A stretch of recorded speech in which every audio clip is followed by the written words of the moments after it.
We are seeing a rocky recovery for the global economy. We do expect growth to bottom out this year, but at the same time, the fog has thickened, and we do see a lot of downside risks to our baseline forecast.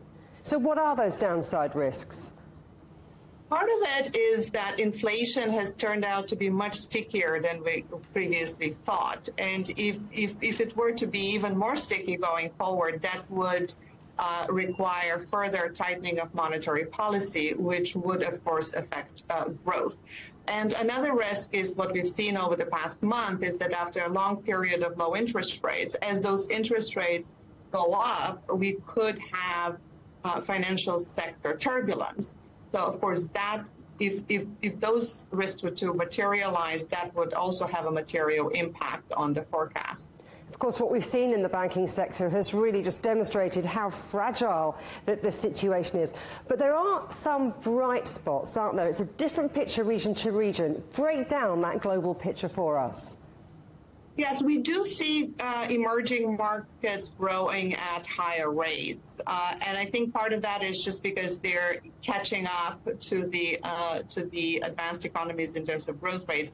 But it's also because we have countries such as India and China, and especially with the China reopening, that is one of the bright spots in the global economy. How important is China as the world is chasing growth and a robust recovery? Well, it is the second largest economy in the world, so its reopening is really boosting that global growth. We're expecting China to grow at 5.2% this year, and some of this growth would also have positive spillovers on the region and, of course, the rest of the world.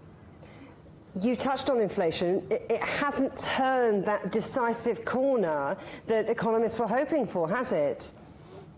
Well, we are expecting inflation to come down this year, but you're right that it's taken longer than what we'd previously thought. And we have seen signs that headline inflation has turned, but core inflation, I think we're still expecting that turn to happen in many countries this year, which means that monetary policy does need to stay tight in order to address that inflation problem.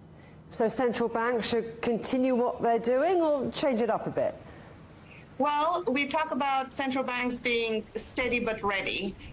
So in a world where financial sector risks are contained, which is what we see at the moment, we think that they should be steady with their anti-inflationary stance.